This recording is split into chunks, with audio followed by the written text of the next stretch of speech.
Naam, karibu sana ndugu watazamaji Baraka1 TV kokote ambako mnakuwa mnasikiza matangazo yetu. I hope kwamba tuko sambamba, tuko vizuri na mambo sio mabaya sana. Tuko tarehe ngapi? Tarehe 2 za mwezi wa 4 2025 ambako tunarusha matangazo yetu kutoka nchini Jamhuri ya Kidemokrasia ya Kongo. Tazungumzia kuhusiana na vita ambayo iko inaendelea maeneo ya Kivu ya Kusini na huko pia maeneo ya Fizi pia na pia tazungumzia vita ambayo inarindima huko maeneo ya Masisi na kitendo cha DRC raia wa DRC kuwafukuza UPDF kwamba hawa watu hatuwataki ndani ya ardhi yetu. So hii vitu ambavyo vimekuwa viko vinaleta complaint sana. Waza wamefanya kazi kubwa nyengezi. Na kwa niko nawaambia mara mingi kwamba mipango ya kivita, mipango ya kupigana ni mikakati. Uwezi amka tu leo na uende, hapana, ni mikakati. Na ukiona kwamba wanasemaga kwamba ili kupima urefu wa maji unatumiaga kwanza kijiti. Unaingiza kijiti ndani ya maji. Ukipima hivi unajua hii hapa maji yako mazito kiasi hichi. Unaona? So hapo unakuwa unaweza kujipanga vizuri. So haya ndio mambo ambayo tutaenda kuyazungumzia kwa sasa hivi. Ikiwa ni saa 6 majira ya Afrika ya Kati, 7 majira ya Afrika Mashariki ya tarehe 2 za mwezi wa 4. Jamani, mtatuia radhi sana tarehe 1 ambapo kupata matangazo yetu ni kutokana na sababu za kimtandao. Kiukweli tulishinda mtandao unazingua ile mbaya. So ikakuwa ni ngumu sana. Na kama unavyojua hatuwezi kuwa tunarusha tu ile watu wanafanya kwamba anapata kiji audio na kirusha, anapata tu video inakuja anairusha, inasikiwa kazi na dawa, ina maana habari na maelezo. So karibuni sana ndugu zangu na tungane wote kwa pamoja.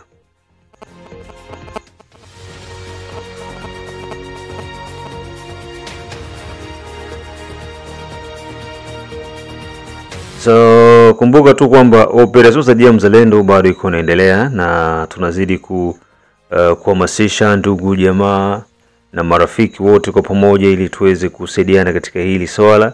Nafikiri shortly mtaenda kuona tena new version, new coming ya operation Saidia Mzalendo. So we are working kwa hiyo na kila kitu kitakuwa as kiko planned. Unajua tunaenda na wakati, tunaenda usina na harakati pamoja na mikakati. Hatukurupuki, tunafanya kile ambacho tunaweza kufanya, ambacho tunajua kufanya, hicho ndicho tunachokifanya. Na jambo lingine pia big up sana kwa ndugu jamaa na marafiki wote ambao mko mnazidi kufuatilia Baraka1 TV.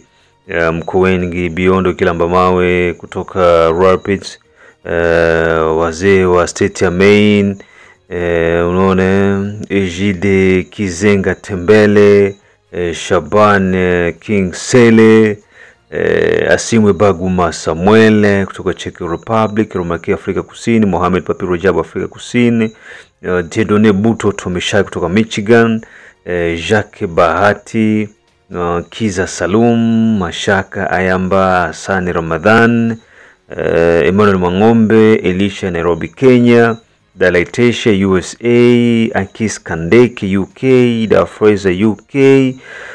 So mko wengi sana, karibuni sana wote ambao mko South Africa, najua tunasikika vizuri. Wote ambao mko Australia vizuri sana, Canada, Europe the same, East na Central Africa DRC, iko amazing. I really like you guys kwa kazi ambayo mko mnafanya kwa ajili ya kuzidi kuisupport Baraka1 TV for everything.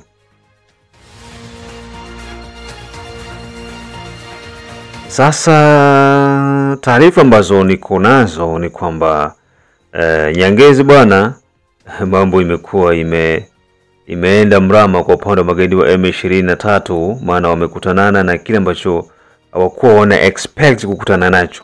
Unajua imekuwa ni long. Imekuwa ni long ambako walikuwa wana jaribu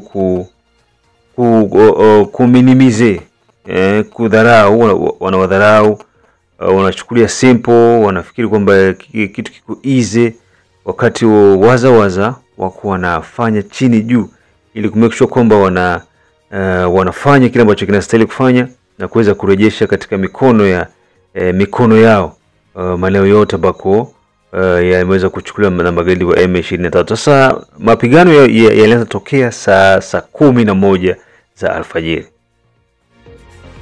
Hapo tunazungumzia kwanza tuko kwa upande wa Nyangezi. Saa 11 za alfajiri ndio vita ilianza kupamba moto. Huku wazalendo ambao walitumika na FARDC, wale FARDC ambao wako sincere na ambao hawapendi kuyumbisha usalama. Unajua zamani tulikuwa tunasema FARDC wazalendo. Sasa hivi tunasema wazalendo FARDC. Ina maana gani? Kwamba wazalendo ndio wako front, kisha wanafuata na nani? Na FARDC. Ina maana komande mwenye iko ni ya wazalendo ndio wako na komande ma operation, FARDC inafuata nyuma. Tofauti na jinsi Uvira wanaanza kuleta chokochoko. Wanaanza taka sasa si serikali ndio tuongoze, sasa mtongoze na mlishindwa vita. Leo hapa hivi wanaanza pigania mataxi barulaje hapa barabara, wanataka kurudia kwanza kuchukua na nini raporo. Utachukua raporo ubebe wapi na huko unashindwa kupigana vita. So vita hiyo ambayo wazalendo waliweza kuiongoza ilikuwa ni vita kali mno. Silaha nzito na nyepesi zilisikika, huko mipango ya kivita ikiwa inapambana vya kutosha mpaka kufikia hatua ya wazalendo kuingia ndani ya Munya. Munya ni centre commercial ya Nyangezi centre.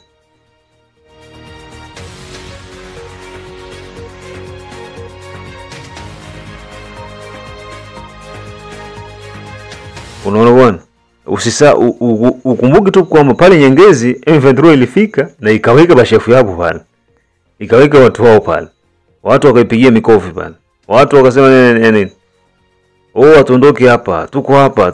Lakini sasa hivi Nyangezi iliingia mu mikono ya wazalendo.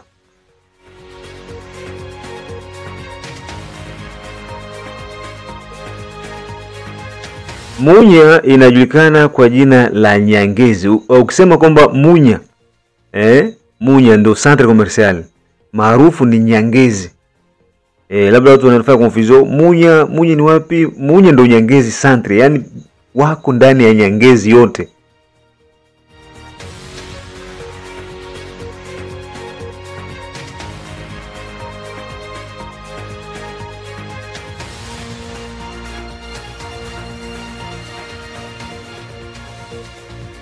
Nyangezi centre, Nyangezi kwa wale ambao hawajui iko mu groupement ya Karongo, ambako Karongo ni moja kati ya groupement zile 15 ambazo zinatengeneza sheferia Ngweshe tarafani Walungu. Donc hapa tuko mu Walungu.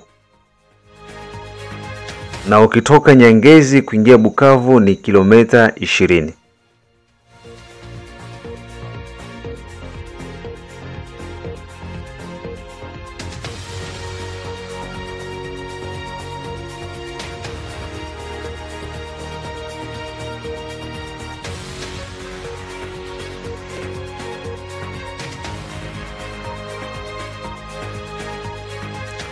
Nyangezi, kwa wale ambao labda wanasikia tu Nyangezi hawajui.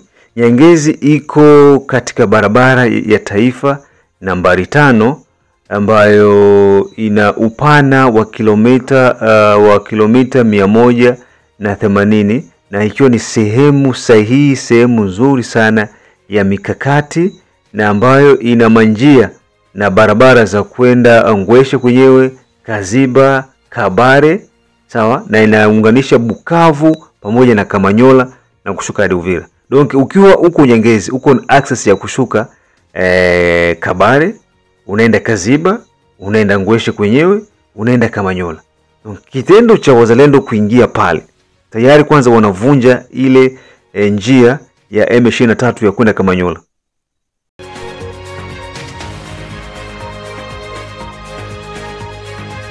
Unaona bwana, kwa mantikio kwamba hapa ni sehemu muhimu sana na ni sehemu ya kimkakati moja wa hali ya juu.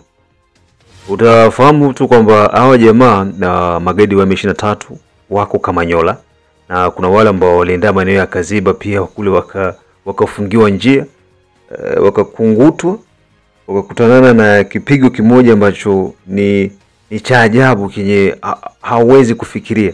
Sasa hivi kuna wapo wakati mgumu sana. Magaidi wa M23 wapo kwenye wakati mgumu. Hawana sehemu ya kupitia. Hawana sehemu ya kuingilia, hawana sehemu ya kutokea. Sehemu zote ziko encercle, sehemu zote ziko mine. Donc kitendo cha wazalendo kuweza kudhibiti maeneo ya Nyangezi ni moja kati ya hatua kubwa. Habari nyingine njema na nzuri ni kwamba magari ambayo yalikuwa yanakuja kwa ajili ya Ramfor, kuja kuramforce pale kupigana pale Nyangezi, yalikuwa stope kuanzia maeneo ya Toyota. Kwa wale ambao wanajua Bukavu, watajua Toyota ni sehemu gani. Pale waliweza kuwekewa ambush. Kwa hiyo ile ambush ya pale Toyota ikafanya wao kupigwa, magari yakachomwa moto, wanajeshi zaidi ya 27 wa RDF wakapoteza maisha pale, majeraha ikabidi warudi wapi? Bukavu. Kwa hiyo mazingira sasa hivi yako magumu sana kwa magaidi, lakini ni nyepesi na nyororo kama maneno ya mwanamke mzuri kwa upande wa wazalendo na upande wa FRDC na kwa upande pia wa raia wote wa Kongomani. Nichukue nafasi hii hapa niweze kuzungumza hili swala, lakini nitalijadili kidogo majira ya saa 12. Swala la Corneille Nangaa amefanya discours kwa diaspora, huku akiwaita diaspora akijaribu kuwatongoza diaspora kwamba muungane na Corneille Nangaa. Jamani, huyu bwana ni mongo wala sio mtu wa kusikiliza. Nafikiri mnajua nini cha kufanya. Hiyo ndio mambo ambayo yameweza kutokea Nyangezi. Kwa hiyo kwa mantikio mpaka sasa hivi Nyangezi iko rasmi mumikono ya waza.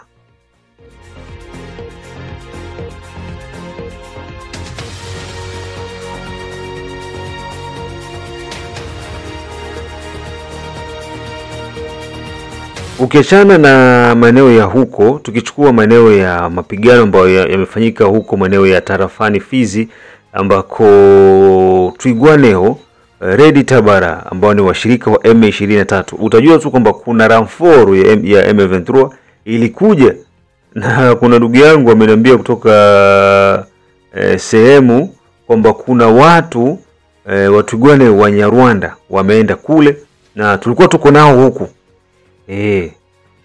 Walikuwa wanaishi nao. Tuko nao huku na wamekuja huko, wamekuja kujiunga na Twigwaneo kwa ajili ya kuramforce kuweza kupigana kule Minembwe, wachukue Minembwe. Sasa katika hile nafikiri umeona watu wanakuja wanapokelewa, au ambao mko mnaona wakipokelewa wakifanya nini, ndio wenyewe walikuja kuramforce Twigwaneo. Na Twigwaneo ni kundi ambalo liko ndani ya M23. Kwa maana hiyo tunasema kwamba maeneo ya Fizi kuko M23. Sababu Twigwaneo ni M23, Red Tabara ni M23. Sasa waliweza kuja kule na kuanza kupigana. Sasa kuna paniki zilikuja, Wamlema. Wengine wanaita kwa mlima, lakini sio kwa mlima, ni Wamlema. Kwamba Wamlema kumevamiwa na magaidi wa M23, wameingia pale, wamepiga. Sababu Wamlema na Echola sio mbali. Sio mbali sana Wamlema na Echola. Wamlema ukifika tu Echola tayari, ukija hivi unaingia Mkela. Na ukija Mkela unashuka hivi unakuja Ananda, vijiji viko mbalimbali, lakini hapa niko nakutajia vijiji ambavyo viko na ukubwa ambako ukisikia kwamba first floor kumeingiwa, uje kumeingiwa. Unaona Ananda, Ananda hivyo, na pale Ananda kuko kambi ya SNPCC ya formation militaire pale Ananda. Ukija Mananda hivyo unashuka, kuna vijiji vingi kisha unaingia Fizi Centre. Hapo hivyo unashana na njia ya kushuka chini hivi, kushuka huku wapi once na sawa. Njia nyingine kushuka huku hivi, sababu kuna njia mbili. Kuna njia inaendelea mpaka Fizi na njia nyingine unashuka hivi. pale kwenye waliweza choma ile magari ya Medecins gani ya Medecins d'Afrique kama wa mwaka juzi kulikuwa kuna kambi kule wakongomani wa Bembe na wa makabila mengine walikuwa wanaenda kujitia mkambi pale juu ya misaada. Sasa zikachomwa moto ile maeneo. So sasa ndo habari zilikuwa zinakuja Wamlema kumeingiwa na magaidi. Kwa taarifa ambazo tumezipata kwa wale ambao walifuata habari zetu za asubuhi, ule ulikuwa ni uongo. Wamlema akuingia gaidi, lakini walijaribu kushuka na wakapigwa wakapandishwa tena kule ambako walikuwa na wanatokea. Kwa hiyo Fizi kuko vita kiukweli. Fizi mpaka sasa hivi Minembwe iko controle na M23. Mule centre iko na M23, lakini kando yake ni waza na FRDC. Sasa wako wanajifunza nini cha kufanya ili kuweza kurekipere ile maeneo. Lakini kwa bahati nzuri mtu ambaye aliweza kukamatwa mateka ni kijana mdogo sana. Kijana mdogo na sio ndio na miaka 18. Sasa kulingana na masuala ya usalama na nini hatuwezi kuweka video yake ili uone kwa sababu anafungwa kama hivi. Alafu ni kijana mdogo na vile kulingana na sheria hawezi pendeza. Lakini kusikia sauti yake itakuwa ni jambo la maana. Yeye anaulizwa ni nani, anakuambia mara babangu ni Mkongomani, mamangu ni Mnyarwanda. Mara mamangu ni Mnyarwanda, babangu ni Mkongomani. Nilikuwa bali nikamata tu bakaniingiza, bakanipatia silaha, mimi sijui kupiga silaha. Sasa uko na teni, ulikuwa wapi wewe? Tulikuwa kama tuko 3 sasa hivi, tulikuwa tunakuwa tulitokea kule maeneo ya nani kule Kamanyora. Kumbe walipitaga Kamanyora vile wakapanda kwa juu, kama walipitaga kama raia, wakajifanya ni raia, wakapita wakaingia kwa mapori kule wakajikuta wanakuwa ni barebere. Sasa zile problemi zote bakamkamata. Niko naongea sasa Muyomba. Apre kumkamata yule kijana biko wanamuuliza maswali, yeye iko nakwenda nyuma anakwenda mbele. Anakwenda nyuma anakwenda mbele. Sasa kiukweli yule ni askari wa RDF. Bali mkamata wa RDF kutoka Rwanda.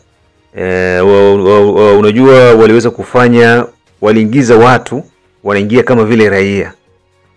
Ile system yenye wanazoea kufanya kama raia, wanapandishwa kule milimani afu wanakuja kwamba ni raia wako na ng'ombe zao vitu kama hivyo.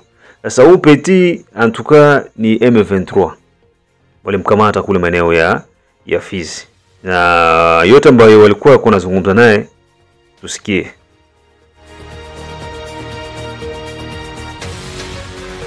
Nako kwa nani? Shema Elike. Uko kabila gani? Kabila. Baba wangu ni Mnyarwanda, mama wangu ni Mkongomani. Baba yako ndio Mnyarwanda? Wa Rwanda? Sasa ulikuwa unafuata nini huko? Nilikuwa mimi nakaa kusalimia mamangu.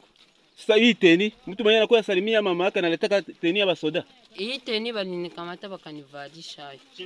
Bakakuvalisha hayo? Sasa wewe kule Kamanyora mlikuwa wangapi? Mlikuwa wangapi kule? 3. Kule Kamanyora mlikuwa 3? Kule Kamanyora benye tulitoka na Rwanda benzetu. Tulikuwa 3. Benye walitoka Rwanda. Kisha wakatukamata, wakatupatia banani shakoshi, wakatuvalisha na hivi mateni. Na makuta zetu nilikuwa nazo wakaninyang'anya nazo. Sasa wewe ulikuwa na makuta na biko wanasema biko wanampatia makuta nyie basoda. Sasa wewe utakuwa na makuta tena hai. Biko wanamlipa makuta ngapi kwanza? Mimi hakutulipa kama makuta. Sasa walikuleta huku ukuwe soda aye na hawatakulipa makuta. Mimi walinikamatia njia tu wakanibeba hovyo. Wakubeba ovyo. Sasa kwa kukimbia huku ulikuya hai, ulifika mwe mwingine? Kukimbia kule nilisikia masasi kule, nikashiduka mimi nikasema hivi, ngoja nikimbilie manyumba, nipoteni bibi nani mateni ni vitupe. Bunduki yako unaiacha? Bunduki bashani nyang'anya. Sasa wewe kama huko soda ulikuwa unatia bunduki juu ya nini? Bunduki mimi sijui tumikisha bunduki. Sasa ulikuwa unaileta juu ya nini? Walini pa ningo ni bibebe. Hapa kwenye mnashuka. Biko banamwambia mko mnaenda wapi? Messi sijue kwenye wakati tubeba. Muko bangapi hapa? Hapa tuko karibu ya matruasa. Njoo wenyewe wanashuka mwa njia. Muko karibu na matruasa njoo wanashuka mwa njia. Unasema kweli wewe? Mimi nasema kweli. Mimi nasema kweli. Sasa mnakuya njia ngapi? Ile barabara yote. Njoo mnakuya. Hakuna wengine wenyewe walipenya wengine manjia hivi. Usema kweli, kama useme kweli batakuwa. Mimi kwa sema ukweli. Pete mpanga. Muko na bunduki ngapi za kabambi? Za kabambi. Mimi siwezi sabi. Ni za mingi. Sasa wengine bezako wenyewe ulikimbia nabo biko wapi? Wengine bashabaua. Wengine walibaua? Wapi? Kule. Sio kama ni wanani bashabaua. Ulibakuta wewe sasa ulikimbia huku. Ulikimbia na wengine? Wote mimi nilibacha nyuma, wote mimi nikasema hivi ngoja nikimbie nikwe manyumba niache hivi mateni. Manyumba acha mateni. Tuache kisha njoo uvale nini? Ibe tashere yeso dabe. Bino ashira pasika na uko eno nashika tupa ndani unge tatu ndani atupe.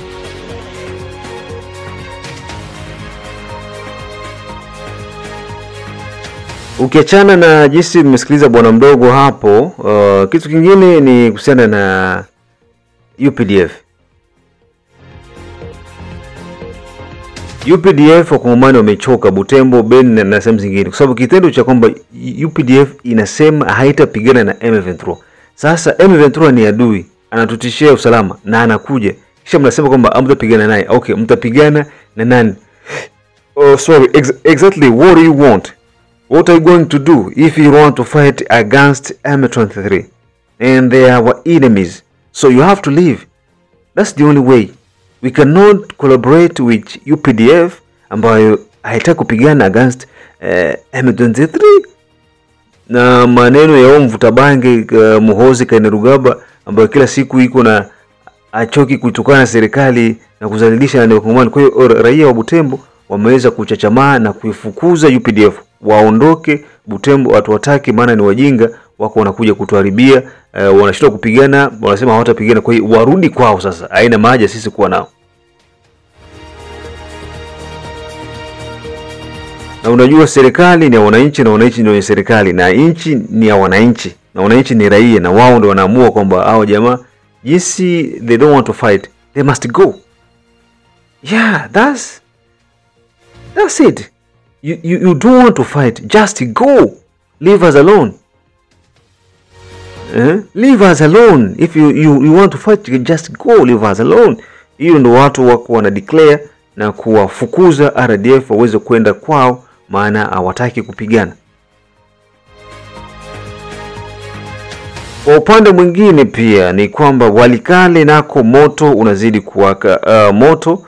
Walikale pia matukio mbalimbali ya kivita yako yanaripotiwa huku kando mwa Walikale Centre, na kwenye pia kukiwa kwa mapigano. Wazalendo waliingia wakapiga wakarudia. Tukiachana na hii Walikale, tukienda kwa upande wa Apeles. Apeles ni waza ambao wanaongozwa na Janvier Karaira huko maeneo ya Masisi Centre, na wao pia walifanya the same way. Waliingia Masisi Centre wakapigana na RDF, wakawapiga kisha baadaye wakazunguruka nyuma hivi. Unajua mipango ya kivita ndugu zangu ni mambo ambayo yanaenda kulingana na nyakati. Kwa hiyo watu wengi wananiambia sasa wanaingia tu wanapiga afu wanarudia. No, mipango ni hivyo. Unakumbuka Nyangezi tuliingia Nyangezi zaidi ya mara 3. Tunaingia tunapiga tunarudia. Tunaingia kufika mpaka kwa nani kwa antene kule, tunapiga tunarudia. Tunaingia tunapiga tunarudia. Leo hii tumeingia na kupiga na kudhibiti Nyangezi. Unaona? Kwa hiyo waza pia huko maeneo ya Masisi Centre wamefanya hivyo. Kwa mantiki hii moto unawakia ngambo zote. Moto huko ni moto ngambo zote. Magaidi wanakosa jinsi ya kujikomporte. Watajikomporte namna gani? Watafanya nini?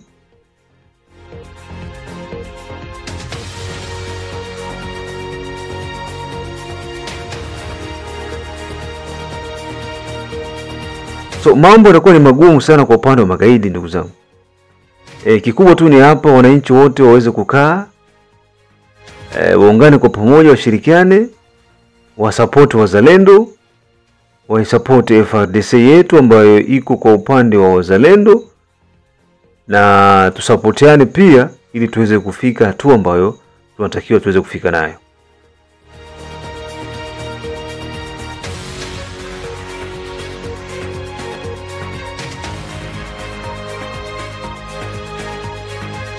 No, nafikiri kwa leo kwanza, kwa sasa hivi, kwa mida hii hapa ni niweze kuwapumzisha ndugu zangu. Mambo mengine tukutane majira ya saa 9. Saa 9 DRC inatishia kuweza kujiondoa kwenye mipango ya Francophonie. Kulikuwa kuna kikao ambacho kilifanyika kati ya mawaziri wa mambo ya ndani, mambo ya nje wa duniani kote na waziri wa Francophonie hivyo. Kwa hiyo RDC wakaiuliza maswali mengi kwamba kutokuinvestire muarme, kutokuimarisha jeshi, lakini Christophe Lutundula alijaribu kuwaonyesha na haina maana ya Kongo kuwa mfrancophonie wakati Francophonie haitusaidii kitu. Na kitu kingine pia yaliyozungumzika Qatar kati ya RDC, M23 pamoja na Rwanda ni karibia yale. Kwa hiyo kule nako pia Rwanda imeambiwa iweze kuondoka. So hivi viwili ndio utakuja kuzungumza saa 9. Niwaletee full data ya nini ambacho kimefanyika Qatar, nini kimezungumzika Qatar, na nini serikali ya Kongo inataka kufanya juu ya hii movement ya M23 kupitia Rwanda, na gisi Kongo inataka ijiondoe kwa Francophonie. So hayo yote tutazungumza majira ya saa 9. Mimi ni Rajabu Akili Kabonga, the one and only town DJP. Nafikiri tukutana saa 9 ni jambo la maana sana. Ila kumbuka tu kwamba Operation Saidia Muzalendo iko inaendelea, na hivyo tunaienda mu step nyingine. Na pia usikose kutembelea Baraka One TV channel 2 jamani, tembelea Baraka One TV channel 2, subscribe pia like ili tuweze kupiga tu na big up kwa wote ambao mko mnazidi kuwatch Baraka One TV.